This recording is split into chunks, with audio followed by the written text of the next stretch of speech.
con el permiso de Hashem.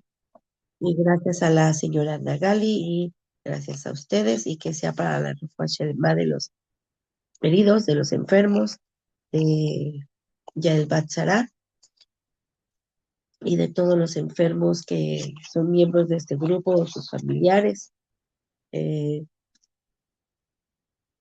Sarita Linda de Joseph Eliyahu por su refuerzo de más. ¿Quién más por ahí tiene dedicatorias para esta sesión de trabajo?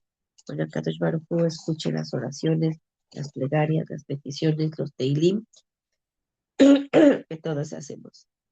Bien, vamos a iniciar con el tema de Jinud, empezamos hablando del alma, después nos llevó el tema a Jinud, y yo quiero continuarlo, porque la verdad es que está muy importante. Yo hoy me debatía si regresarme un poco a hablar de los niveles del alma, de qué le corresponde a cada nivel, de qué se encarga cada nivel, porque a mí me apasiona mucho ese tema, pero dije, estoy con Jinud, mejor le sigo con Jinud, o trabajar algo de Pesaj, pero bueno, ustedes no cumplen Pesaj como lo cumple a Mishael, pero también tienen simbolismos que para ustedes son importantes. Ahorita estoy con un grupo trabajando limpieza de Pesaj en los hogares y trabajando algunas alajot previas a Pesaj con un grupo. Entonces dije, no sé si se los pueda compartir, pero bueno, como ustedes no cumplen literalmente con ay, discúlpenme lo gangosa, como ustedes no cumplen ahorita literalmente pues con esta parte de Pesaj, entonces dije, mejor me sigo con Jinuj, y la verdad es que está muy, muy interesante. Entonces, me voy a permitir leer un poco del libro. ¿Cómo están todas ustedes? Bien. Buenas tardes, Mora, y a todos. Muchas gracias. Dice, educando a nuestros hijos, la clave principal para la continuidad de nuestro pueblo. La educación de nuestros hijos es, sin duda, el instrumento principal y esencial para la continuidad de nuestro pueblo. Por ello es que es para nosotros un deber y un mérito ser los responsables de transmitir en ellos el legado ancestral de nuestra nación, tal como ha sucedido desde siempre, de generación en generación, de padre a hijo, de maestro a discípulo, como nos lo indica la Torah a la hora de hablarnos, miren, precisamente de Pesaj, o la forma en la cual sabemos empíricamente la entrega de la Torah en el monte Sinai. También nuestro patriarca Abraham fue beneficiado con todas las bendiciones por el mérito de educar a sus hijos en el camino de Hashem, tal como lo dice el versículo, y Abraham será una nación grande y poderosa, y se bendecirán en él todas las naciones de la tierra, porque supe que él ordenará a sus hijos y a su casa tras él, y cuidarán los caminos de Dios para hacer caridad y justicia. Por eso es que la educación no podemos hacer concesiones, todo aquello que sea relativo al buen espíritu de nuestros hijos es nuestro deber y la obligación de hacerlo. Y aquí me detengo un poco. En el pueblo yehudí es muy, muy, muy importante la educación de los hijos. ¿Cómo se continúa el legado generación tras generación? A través de la educación de los hijos. Si falla la educación de los hijos, entonces ese legado puede interrumpirse, puede haber asimilación, puede haber eh, un renegar, porque también de acuerdo a cómo se den las enseñanzas, ¿sí? Y bueno, el precepto de enseñar Torah a los hijos. Nos dice Devarim, y me voy a permitir leerlo, 11:12, y Devarim 5:1. Dice lo siguiente, Devarim 5:1. Llamó Moshe a todo Israel y les dijo, oye Israel, las leyes y las justicias que yo hablo en vuestro oído hoy, y las enseñarán y las cuidarán para cumplir. El Eterno nuestro Dios concertó con nosotros un pacto en Horeb. No solo con nuestros padres concertó el Eterno este pacto, sino también con nosotros. Nosotros mismos que hoy estamos aquí todos vivos. ¿Qué quiere decir esto? Cuando dice no solo por nuestros padres, ¿qué quiere decir? Que el pacto de Am Israel con Hashem no solo fue de esa generación, sino de todas las generaciones siguientes hasta llegar a la nuestra. ¿Y eso qué implica? ¿Qué significa? Pues que son de esa generación a sus hijos, y de esos hijos a sus hijos, y de esos hijos a sus hijos, etcétera, hasta llegar a la generación en la que estamos. Entonces, la educación va de padres a hijos, tal cual como la recibió Moshe. Y luego dice, por ejemplo, el 5:12, cuida el sábado, cuida el día sábado para consagrarlo tal como lo ha ordenado el eterno Dios tuyo.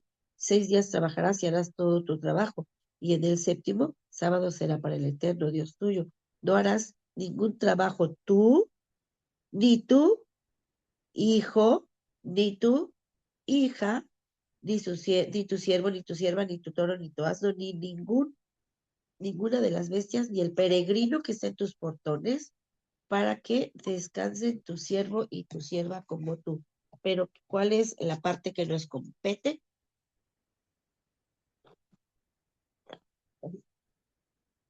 Ni tu hijo ni tu hija, ¿sí? Entonces, he ahí la importancia de la educación de Amishael. Al enseñar Torah a los niños, también se le instruye en el cumplimiento de los preceptos, y por lo tanto es preceptivo, valga esta redundancia, enseñar Torah a los niños y a cumplir esas misbot. ¿A partir de cuándo se le enseña a un niño la enseñanza de la Torah? Dice, a partir de que el niño empieza a poder cumplir y apropiarse de esos conocimientos. Acuérdense que el niño inicia aprendiendo por imitación y también aprende por indicación de los padres. Cuando papá, mamá le explica a un niño de 2 años, de 3 años, de 1 año y medio, el niño ya empieza a comprender. Y vemos que si papá le hace a los niños, por ejemplo, en Netilat Yadayim temprano, llega el momento en donde los niños se paran y van directo al kior, a la tarja, ya sea a la cocina, al baño, lo que tienen cerca, y estiran sus manitas y quieren que se les haga, y te dan las manitas para que les hagas su Netilat Yadayim. Aproximadamente 2, 2 y medio. Si ellos solitos ya lo van pidiendo. Sabemos que la base de la educación del pueblo de Am Israel son 613 misbot. Entonces, de esas 613, 365 se les llaman lotase, es decir, no harás, y 248 de tase, de si harás. ¿Desde qué momento son capaces los niños de aprenderlas?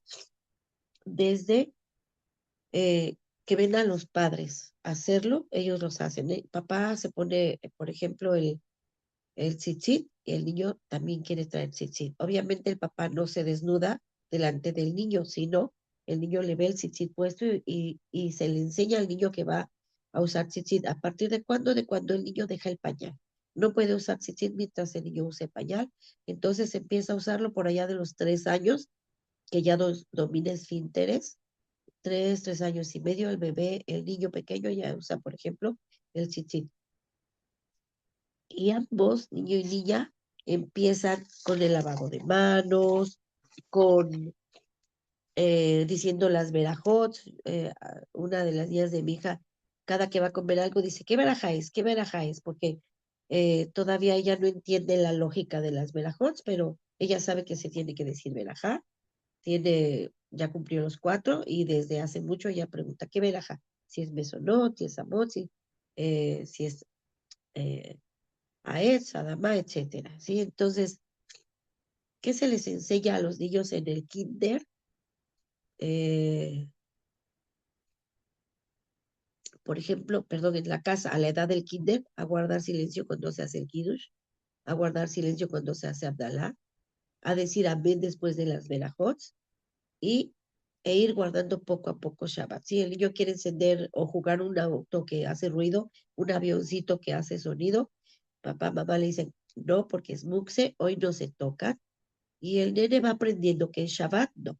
Y los niños dicen, esta semana fui a casa de mis nietos y le dice la niña a su mamá, hoy es Shabbat, porque como no fueron a clase, no están yendo a clase por la situación del tema de guerra, y como yo llegué, pensó que llegamos a pasar Shabbat, más bien llegué yo sola y dijo, hoy es Shabbat.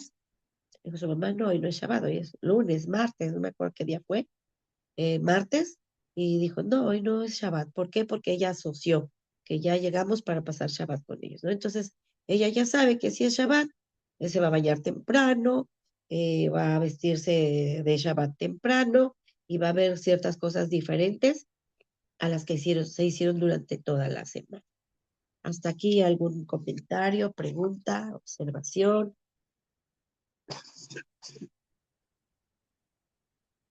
¿Cómo ven?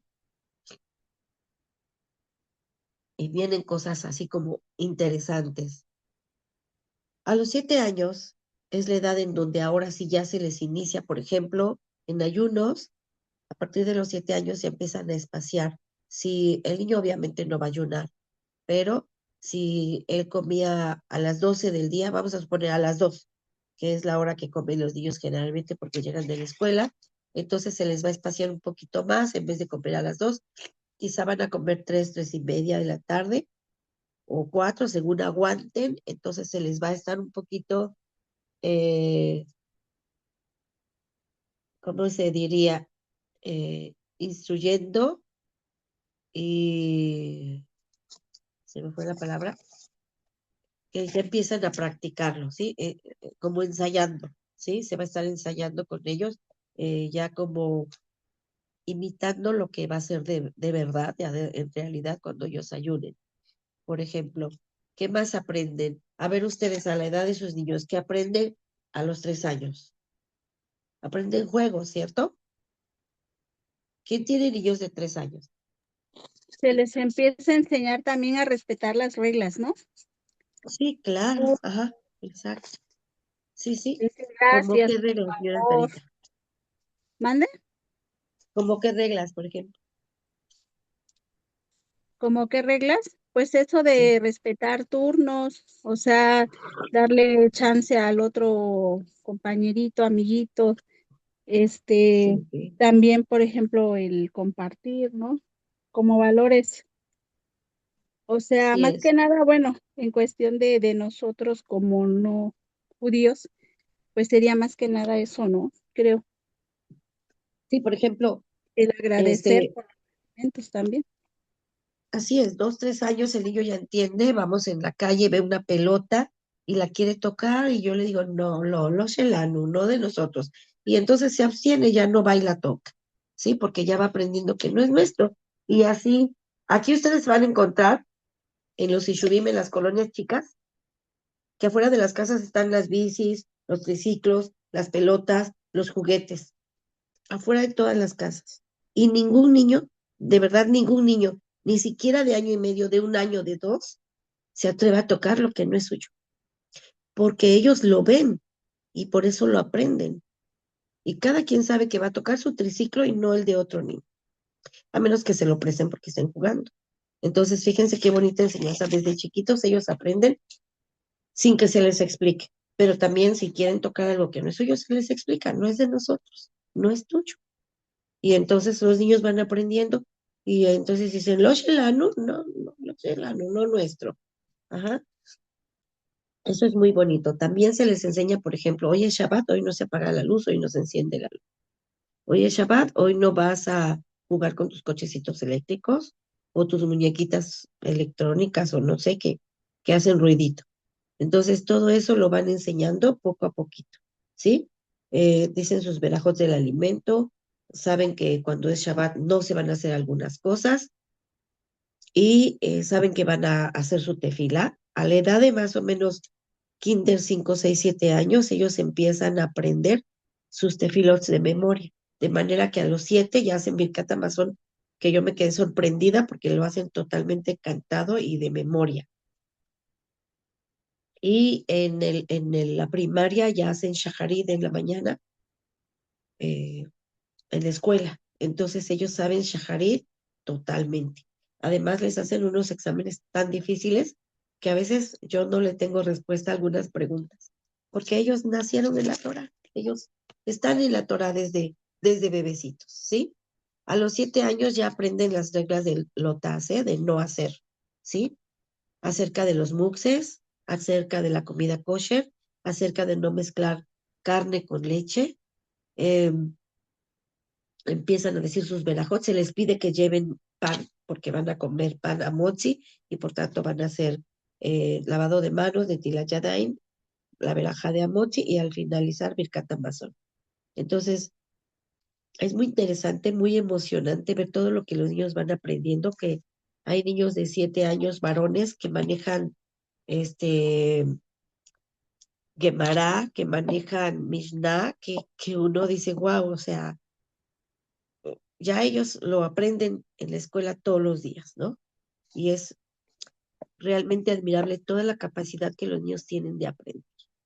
Eh, Modestia aparte, yo recuerdo que mi mamá a los 6 años me ponía a aprenderme los Teilim, y me aprendí muchos Teilim, y mi mamá le ponía música a muchos Teilim. Obviamente pues no sabíamos nada de hebreo, ni idea teníamos del hebreo. Entonces ella me hacía cantar los Teilim que ella le ponía música, pero muchísimos que nos poníamos o sea, ella siempre nos preparaba para Pesach, Sukkot, Shavuot, que teníamos que aprendernos de memoria algo, y además explicar por qué se hacía esa fiesta, ¿no? Entonces es muy bonito. Yo me acuerdo que a los 6 años yo ya tenía cierto conocimiento de esto.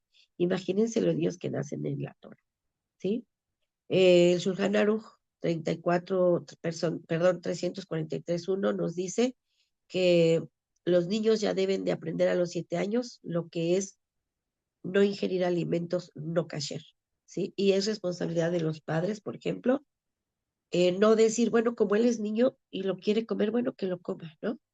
eh, quienes, quienes estábamos en la diáspora, quienes están en la diáspora, es decir, fuera de Israel, y quienes tenemos familia que no guarda Torah, por ejemplo. eh, bueno, en mi caso, pues no, mi familia jamás les invitaría, ¿no? Pero hay familias que sí, porque sí lo consumen. En mi familia todos guardan de alguna manera la ley de alimentación, porque no se comen animales impuros, pero hay familias en donde sí, sus familiares sí comen animales impuros, y sus hijitos viven el dilema de mi abuelita me ofreció chicharrón, o mi abuelita me ofreció, o mi tío me ofreció, no sé, este, por decir, salchichas, no sé, algo así.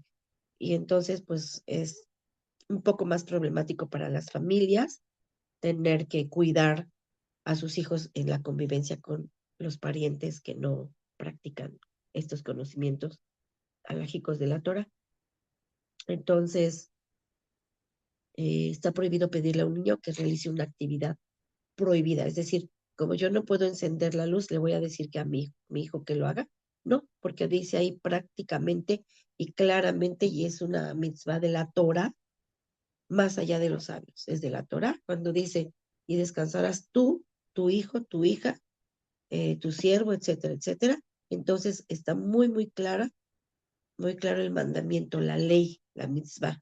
Vas a descansar tú, también tu hijo, vas a guardar Shabbat tú y también tu hijo. Entonces no se vale que a los hijos por ser chiquitos se les diga, bueno, tú ve y si hazlo, o tú sí lo puedes hacer, o házmelo tú porque yo no lo puedo hacer, porque es como si lo hiciéramos nosotros. ¿Hasta aquí algún comentario? Hay una manita levantada. Por favor, adelante, abra su micrófono, quien esté levantando su manita, y puede participar. Es una pregunta, Mora. Mire, yo me acordé ahorita que usted estaba diciendo de los niños y toda esa, sí, que ellos van aprendiendo sobre las leyes. Me acordé de un pasaje que es de Samuel cuando Hannah, que oró tanto por ese niño que se convirtió en el profeta Samuel, él a los 3 años, bueno, escuché que dictó a la JAP, ya cuando lo destetó la mamá, lo llevó al Sagrado Templo. Yes. Entonces, él, pues estando allá, dictó a la Imagino. JAP delante del sacerdote, que era el sacerdote Elí, y ya tenía Ujú. sentencia de muerte. Entonces, o sea, mi pregunta es, o sea, a los 3 años de ese tamaño ya espiritual, cómo se hace o ya nacen con esos dones especiales? Gracias. Gracias, corazón. Gracias, señora Celina. Bueno, para empezar, Shmuel Anabí, el profeta Shmuel, era una persona muy especial. Él tenía Ruach HaKodesh. Entonces, como él tenía Ruach HaKodesh, pues estaba elegido. Su madre lo consagró para el servicio del templo, para el servicio del sacerdote. Y pues seguramente esto también venía del cielo. Era ese contrato que Hashem hizo con el alma de Shmuel Anabí para que él ya estuviera destinado a ello. Por eso él escuchó la voz de Elí 3 veces, de Elí Anabí, que le llamaba, y no era Elí, era la voz de Hashem que le estaba llamando, ¿sí? Era una muestra. ¿Por qué? Porque él tenía Ruach HaKodesh, y al tener Ruach HaKodesh, pues incluso se dice que él estaba durmiendo, ¿no? Cuando él escucha. Quiere decir que, pues sí, él lo obtuvo desde niño, porque fue una persona muy, muy especial, Shmuel Anabi. Fue especial, no fue del común denominador. Y también vemos que en esos tiempos, igual las personas vivían mucho más tiempo. Ajá. O sea, eran condiciones muy especiales. Pero en este caso, era una condición especial la de Shmuel. Muchísimas gracias. No sé si respondí su pregunta. Gracias, gracias. ¿Sí? Con gusto, un adulto es responsable desde el nacimiento del niño de su alimentación y asimismo, por lo mismo, no debe exponer al niño a ingerir alimentos no kasher. Es decir, cuidar, fíjense, ¿de qué se cuidó Moshe Rabenu? De no dejarse amamantar por mujeres egipcias. Y cuando leemos el libro de las enfermedades y el alma, me parece que es donde dice que si el niño es amamantado por una mujer no kasher, hay cosas que se le impregnan al alma de ese niño. Por eso, mucho cuidado. Si una de ustedes tiene un bebé y no tiene leche, a veces se le dice a la prima, a la hermana, a la vecina, ay, aliméntame. O a la vecina te dice a ti, dale un poquito de leche, un poquito de pecho, dicen en México. Mucho cuidado, porque no sabemos cómo es esa persona, ¿sí? Cuáles son sus eh, áreas a trabajar, y que el bebé se va a impregnar de la personalidad de esa mujer al darle leche, porque le está pasando su ADN en la leche. Ajá. Es algo complejo, pero bueno, así como en palabras sencillas, se le está dando de su leche, de su proteína, de su vitamina, de su mineral, ¿sí? De su ADN que está en su leche, ¿sí? Entonces, mucho cuidado con eso. De su Y esencia, también, Mora, ahí va mande. la esencia de la persona. Claro, claro, porque Oh, la leche es sangre transformada. La leche se produce porque la sangre sufre una transformación inteligentísima en nuestro cuerpo, que Akadosh Baruj Hu nos dotó a las mujeres de esa cualidad, de que nuestro organismo fabricará leche. Incluso vi un artículo donde dice que si es niño, genera ciertos componentes nutricionales diferentes a que si es niña, porque son diferentes las áreas que tiene que nutrir para que la niña algún día va a ser mamá, y para que el niño algún día va a ser papá o va a ser un hombre fuerte, y la mujer va a ser una mujer femenina, etcétera. Entonces, incluso la leche no es idéntica, la de que se fabrica para un niño, que la que se fabrica para una niña. Esto es uno de los descubrimientos más recientes. Imagínense que Moshe Rabenu no quiso probar leche de ninguna mujer hasta que llegó Yocheved, su propia madre, a alimentarlo. Es sorprendente, todos son milagros del cielo, milagros de Hashem.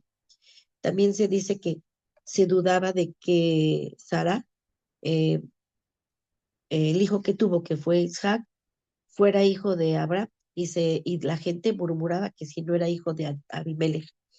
Qué milagro sucedió ahí, que dice que Isaac era el rostro exacto, el clon, como dicen hoy en día, del rostro y las facciones de Abraham para que no dudara, ¿sí? Incluso yo he sabido de personas que la familia del hombre duda de que ese niño sea su hijo y ese niño es el que más se parece al papá porque dudaban de él. O sea, eso es algo, es un sello del cielo también, ¿sí?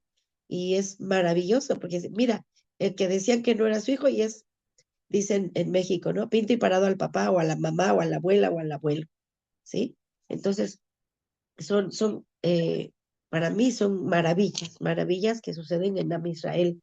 Y también Mora, cuando se dudaba que de Sara, ahorita le doy la palabra, ¿puedo hacer un se dudaba comentario? de Sara, eh, el, el, Sara dice que amamantó hijos. Y uno dice, ¿cómo amamantó hijos? Sí, a los hijos de otras mujeres. Sí, eso lo dice Bereshit. Ahora sí, señora Almita, quería usted decir algo.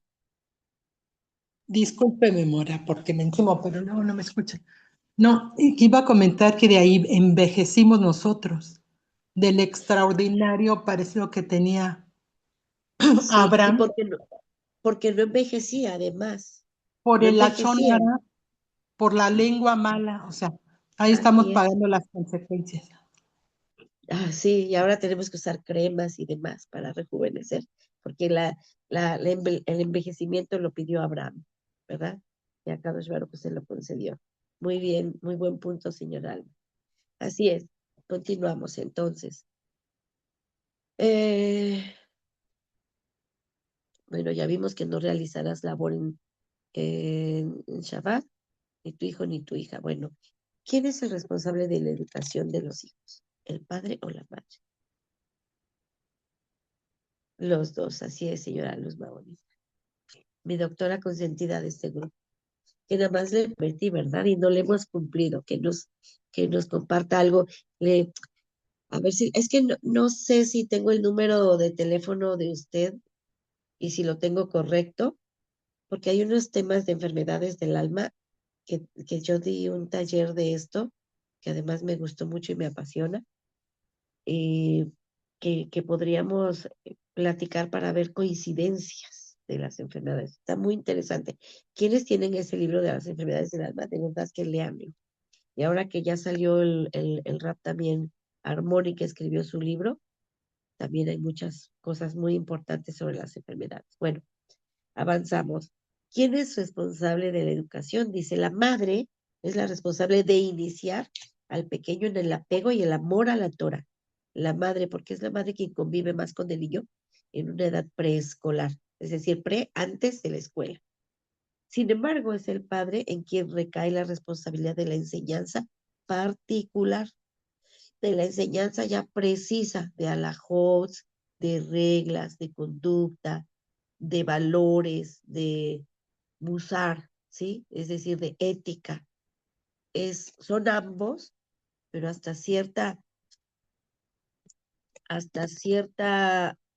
se me fue, déjeme ver, hasta cierta edad es el papá quien va a tomar la responsabilidad de llevar, por ejemplo, en este caso en Israel, o sea, del pueblo de Israel, cualquier país que se encuentre, es quien es responsable de llevar el niño a la sinagoga. Incluso se dice que una vez lloraba un niño y que le dijeron, a tu hijo no lo traigas porque nada más va a llorar. De por sí no se acostumbra a llevar niños para que no se distraigan en la lectura y el estudio de la Torah, pero que el rabino le dijo, déjalo que venga, aunque llore. Lo importante es que él va a estar escuchando el ritmo, la música de los rezos, de las tefilot, y entonces se va a acostumbrar a ello. ¿Sí? Muchas gracias, señora Luzma. Bien, es entonces el padre quien tiene que enseñar musar, ética, por ejemplo, el respeto a la propiedad ajena, ya se lo tiene que explicar al niño, evitar el daño al prójimo. Por ejemplo, los niños por naturaleza son traviesos y disculpen, son dados a hacer bullying, a veces como por naturaleza, si es algo, una conducta aprendida, pero también es parte de la naturaleza humana que si alguien se cae nos da risa. No debiera ser, pero nos da risa porque es algo chusco. Es natural en el ser humano que algo fuera de lo común nos dé risa. Y no es burla, es que son situaciones o escenas chuscas y la naturaleza es reírse. Pero ¿quién le va a enseñar al niño? No te rías porque se pone triste, no te rías porque lo lastimas, porque es como burlarse. Entonces, el niño va aprendiendo a desarrollar su conciencia, a tener conciencia. Ah, no me había dado cuenta de esto, ¿sí? Yo lo veo aquí, los niños son muy inocentes. En el parque, niños y niñas se cuelgan de los pasamanos. Las niñas se dan volteretas, ¿no? Entonces todo el vestido se les va para abajo. Pero son niñas totalmente inocentes. Claro, también las mamás aquí, todas las mamás acostumbran que las niñas siempre traen pantalón bajo el vestido. A cualquier edad traen mayón o pantaloncito, ¿no? Pero uno ya les va diciendo, esto no es sanúa, ¿sí? Y la niña de 3 años ya tiene 4, pero cuando tenía 3 años, eh, una mamá de la sinagoga compartió que la niña le dice, el papá se iba a bañar, se quita la camisa y le dice, papá, eso no es sanúa, no es iniut, ¿no? Entonces fue chistoso porque, o sea, para la niña que el papá se quita la camisa porque se va a ir a bañar, le dijo, esto no es correcto, ¿no? Entonces, los niños van aprendiendo desde chiquitos. También se les va enseñando para que a los 12 las niñas y a los 13 los niños tengan su bat mitzvah y su bar mitzvah. ¿Qué es bat mitzvah? Dice hija de la, hija de la hija de la Torah, hija de la regla, de la norma, ¿sí? Lo anoté y no lo encuentro, pero sí es hija de la norma, o sea, de la norma, de la regla, déjenme ver, del aprendizaje, ¿sí? Eh, los niños y las niñas a esa edad adquieren responsabilidades y empiezan a responder por sus actos propios. Hija de la obligación. Significa hija de la obligación o hijo de la obligación. Tanto bat mitzvah para las niñas como bar mitzvah para los niños. Y entonces, a los 12 y 13 años, ellos ya son responsables de cumplir las alajot como si fueran adultos, ¿sí? Entonces, imagínense todo el aprendizaje. De los 10, 11 años, el niño empieza a aprenderse a leer la Torah en su parashá, la parashá del día en que nació, porque su bat mitzvah o su bar mitzvah va a caer en su cumpleaños y va a subir a leer la Torah el niño, ¿sí? Y entonces ya tiene que saberse bien la lectura, la entonación del rollo de la Torah. Y ya empieza él a responder por sus eh, acciones. Ya es responsable ante Hashem. Por eso es importante el aprendizaje a tiempo. ¿Qué se les enseña a partir de esa edad? ¿Por qué se ponen tefilín? ¿Por qué se ponen tzitzit? A darse de acá, la importancia de poner una mezuzá, se les enseña galajot, ya estudian un poquito del Talmud, entonces sí es bastante importante empezar a tiempo, ¿sí? Ya, ¿y para qué estudian todo esto? Para llevar una vida armoniosa dentro de la comunidad, una vida de respeto, una vida como adulto, pero una vida comunitaria que pueda convivir, aprender y también ya se va como vislumbrando a qué se va a dedicar el niño o la niña cuando sean mayores, ¿sí? Y es importante ahí decirle a los niños qué se espera. Es decir al niño o a la niña, aquí se les acostumbra a dar la bendición en Shabbat cuando se sienten velas, las madres los padres les damos bendiciones a los hijos, tanto papá como mamá, y ahí le dices que Hashem te bendiga, te preserve, te haga como Sara, Rivka, Rachel o Lea, si es niña, como Efraín Menashe, si es niño, que Akadosh Baruj Hu eleve su rostro, dirija su rostro hacia ti, te conceda gracias, y Akadosh Baruj Hu eleve su rostro hacia ti, te otorgue paz, y que te veamos pues, bajo la copa, que seas un tal vida jaja, seas una niña sadiká, que algún día te veamos también en la jupá, casado con tu tal Birjajá. Así todas las bendiciones que le queramos decir a los hijos y a los nietos, en ese momento se le dicen.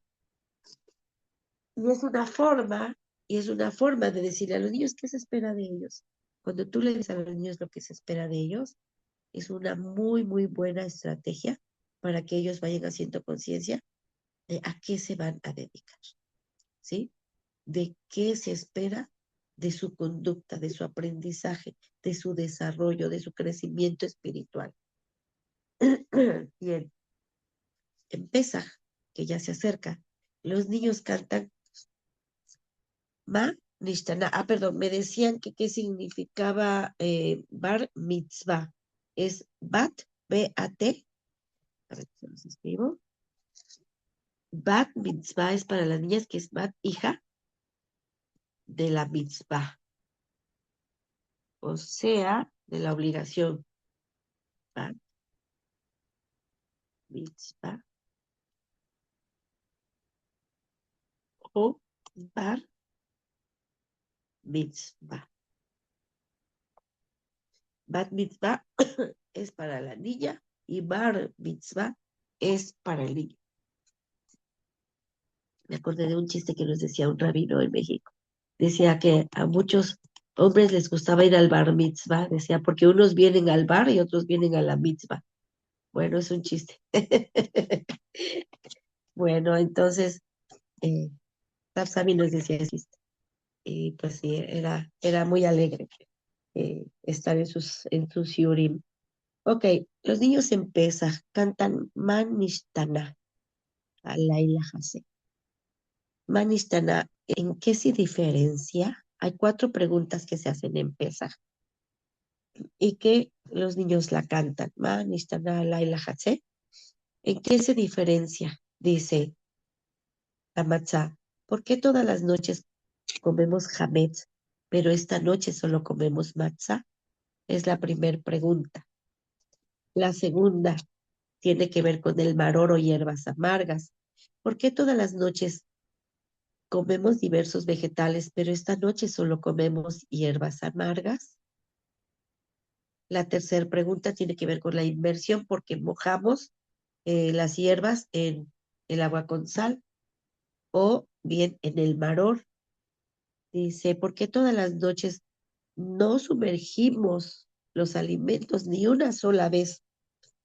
Y esta vez lo hacemos 2 veces, porque la hierba amarga en las agua con sal y el maror en el jarosed. El jarosed es la mezcla que hacemos de miel, dátil y granada.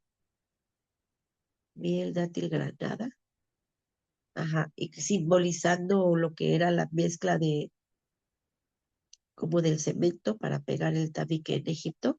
Entonces se moja en este jaroset eh, y se come. Entonces dice, por qué todo el año no sumergimos en líquido y ahora sí? Y la cuarta pregunta, ¿por qué hoy nos rinamos cuando comemos?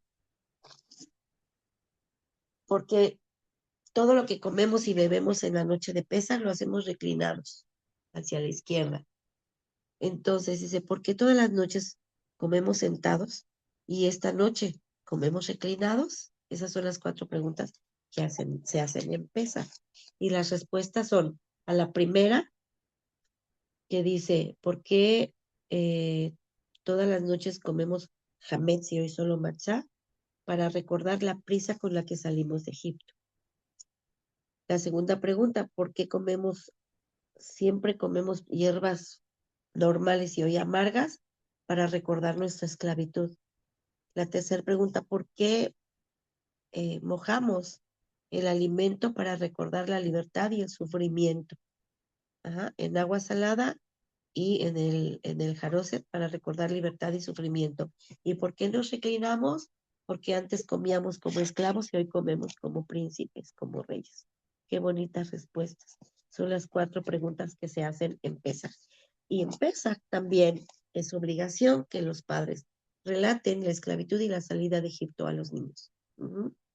Es muy, muy importante y es la ocasión ¿sí? Adecuada para recordar entre juego, entre comida, entre canción y entre alegría, que es larga, el ceder de Pesaj es un poco largo, pero entre toda esta alegría y entre todo este comer, etcétera, que los niños aprendan y recuerden, porque ya se les enseñó en la escuela y ya lo recordaron el año pasado y ya lo recordamos durante las parashot que se van estudiando durante el año, porque así como nosotros aprendemos la parashá, los niños en la escuela estudian la misma parashá, pero con sus maestros, ¿sí? Y cada Shabbat, fíjense qué bonita la educación, cada Shabbat un niño diferente y una niña diferente son la Ima de Shabbat y el Abba de Shabbat.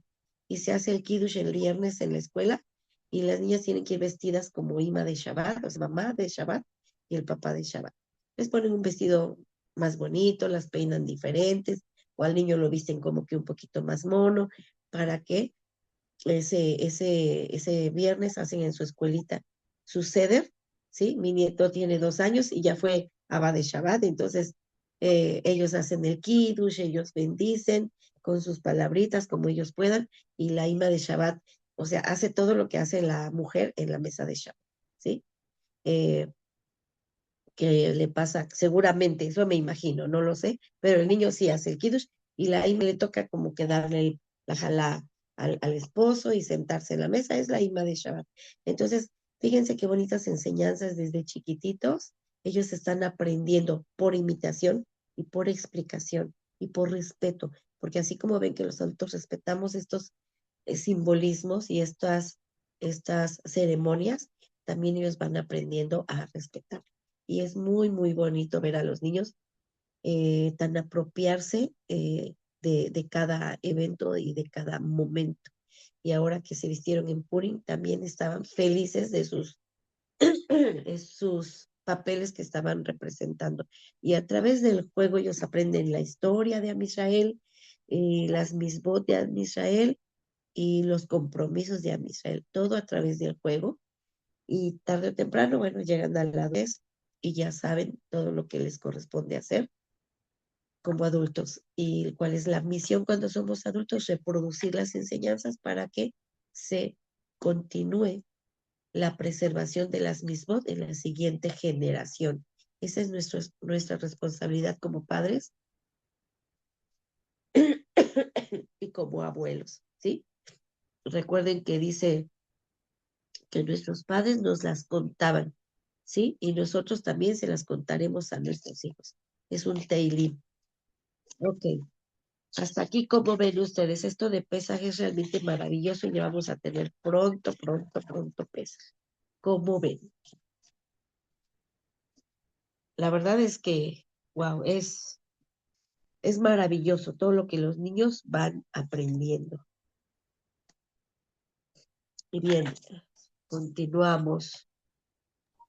A mí se me afigura, Mora, que bueno, como nosotros no somos judíos, pero hacemos una limpieza más, como Simbólico. superficial, hacemos otras cosas que no son porque no queremos, usurpar lo que hace el pueblo judío, obviamente, porque ustedes tienen leyes y nosotros no, referente a Pesaj.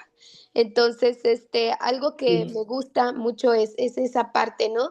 De liberarte también de cosas, este, ah, también de tanto la limpieza interior de nuestro cuerpo como la limpieza exterior de nuestra casa, que simbolizan salir de todo eso que ya no nos sirve. así qué cosa tan importante ha mencionado. Cuando se acerca Pesaj, es el momento de pretexto ideal, el pretexto ideal para depurar lo que no usamos, lo que no nos sirve, lo que le puede servir a otra persona y lo que se nos está haciendo acumulación. Es el momento ideal para renovar muchas cosas. Aquí en Israel y también en México, hay personas que usaron su vajilla de pesa, no sé, 2, 3 años, porque se tiene tanto utensilios de cocina, cacerolas, ollas, sartenes, cucharas morteras, etcétera, todo exclusivo para Pesaj.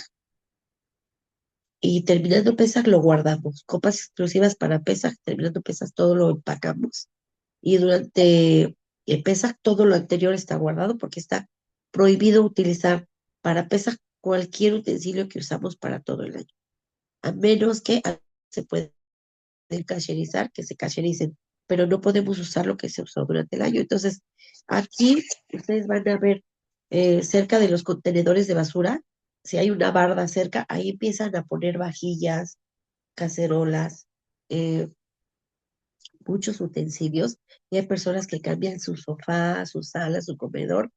eh, Ahora sí que el pretexto es pesa, el bonito pretexto es pesa.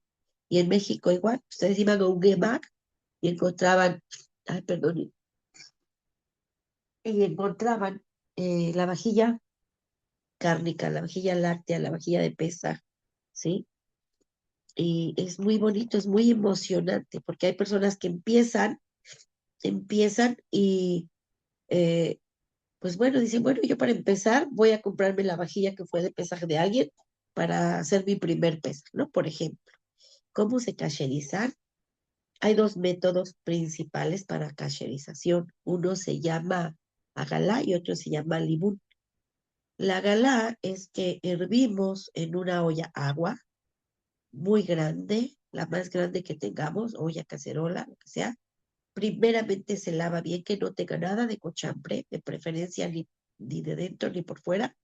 Y ya que esté hirviendo esa agua en la misma cacerola, bueno, yo tiraba esa cacerola para que se cacherizara ella misma. Y luego ya llenarla, hirviendo el agua, se meten los utensilios, si son vasos, si son tazas, si son platos, de vidrio. Pero cuando es loza de cerámica o de arcilla, de barro, no se puede cacherizar, se tiene que guardar y comprar otra para pesar.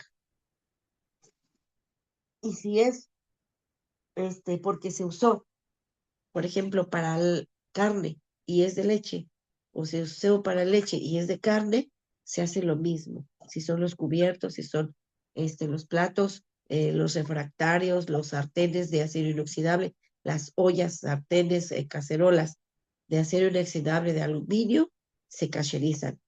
Pero si son de cerámica o arcilla, no se pueden cacherizar. Arcilla es el barro, ¿sí? El barro no, y lo vemos en la Torá. Es un decreto de la Torá, puesto que decía que el barro se tenía que romper, ¿sí? ¿De dónde vienen las leyes de cacherización? De cuando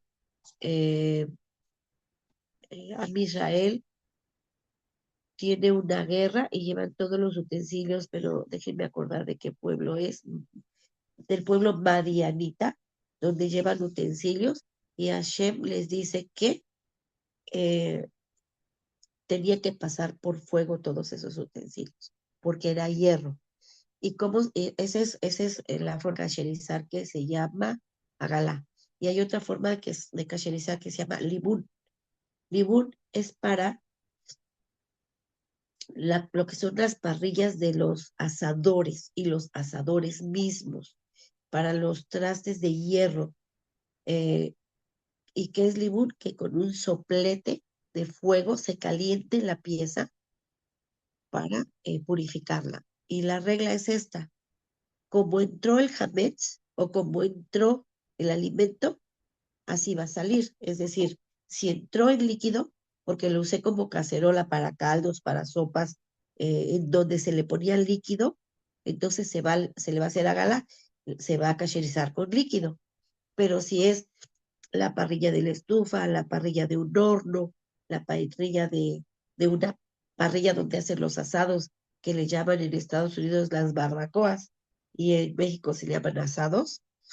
Entonces, eso, como no tuvo líquido que contuviera, sino se calentaba al fuego directo con leña o carbón, así se va a cacherizar. Como entre el hametz, así va a salir. O como entre el alimento que absorbió, así va a salir. Si es con líquido, hágala. Si es en seco, libún. Ajá. Son las formas de cacherizar. Mora, Bien. una pregunta.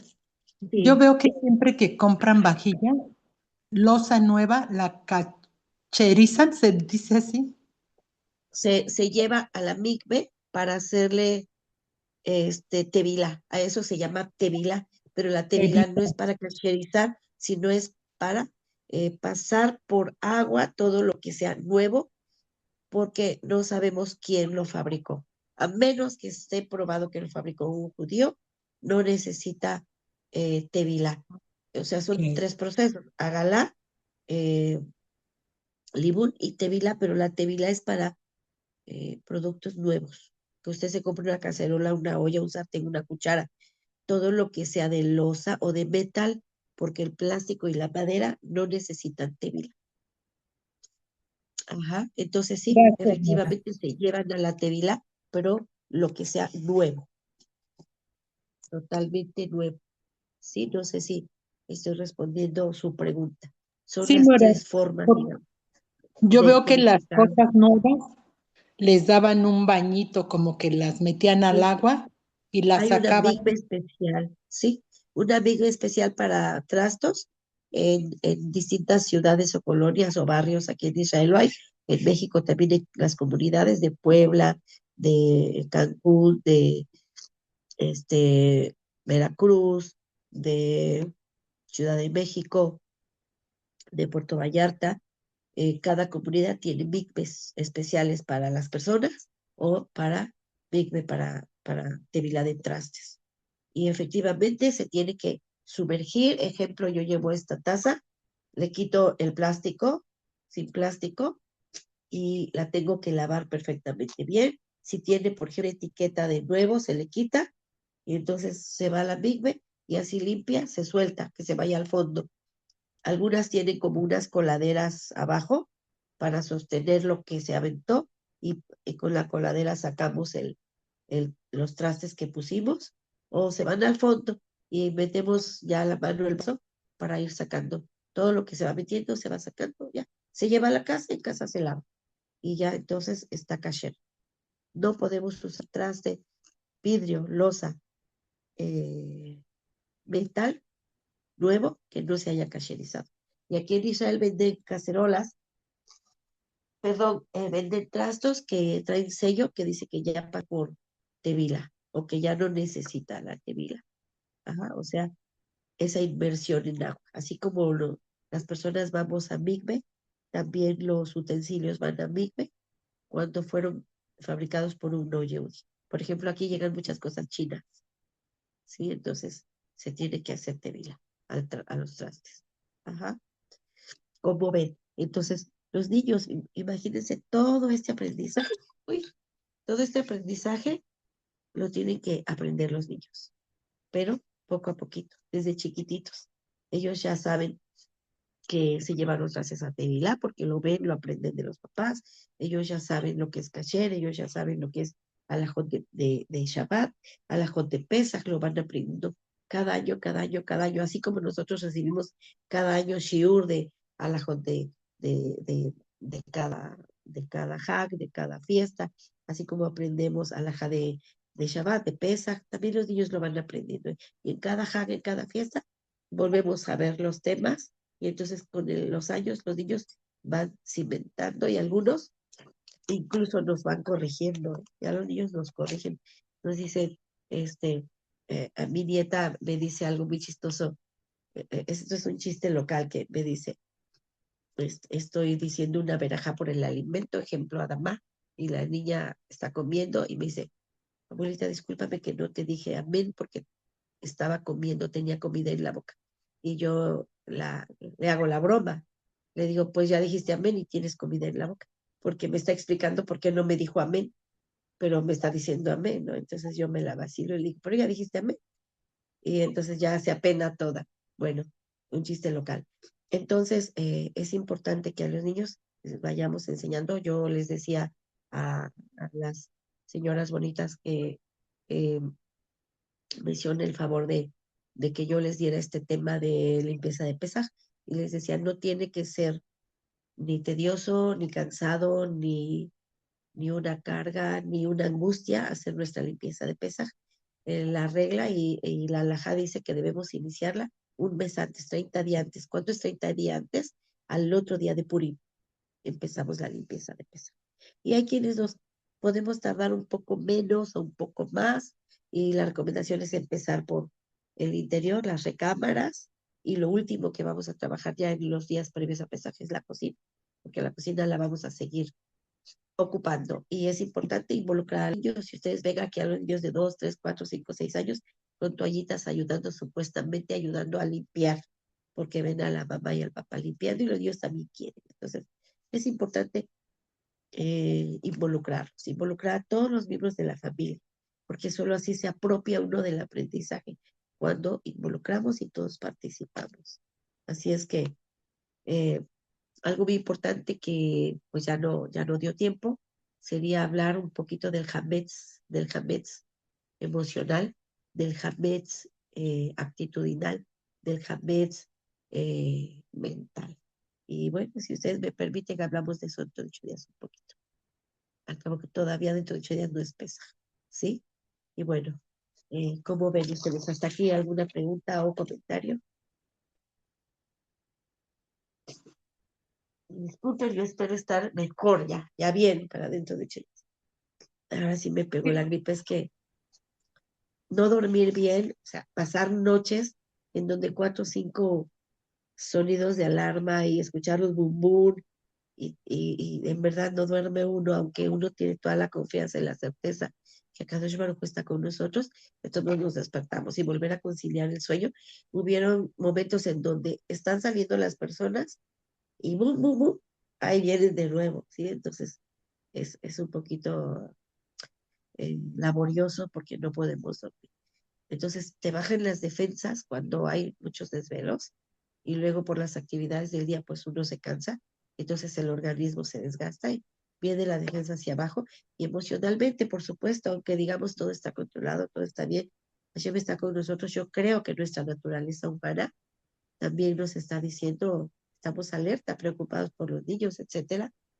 Muchas personas están sin trabajar porque las escuelas cerraron, y todas las personas que trabajan con niños en las guarderías y los kinders y que dependen de eso, pues no están recibiendo sueldo.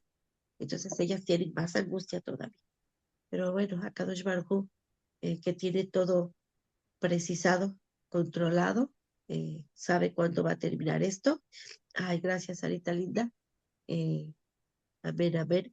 Que Akadosh Baruj Hu nos dé refuá, y en sus tefilot, por favor, pidan por Yael Batzara para que recupere su salud y que sea con Berajá para todos los enfermos de Abishael y todos los enfermos de los que requieren refuá de este grupo. Sean grandemente bendecidas y Beshat Hashem, nos vemos la próxima semana.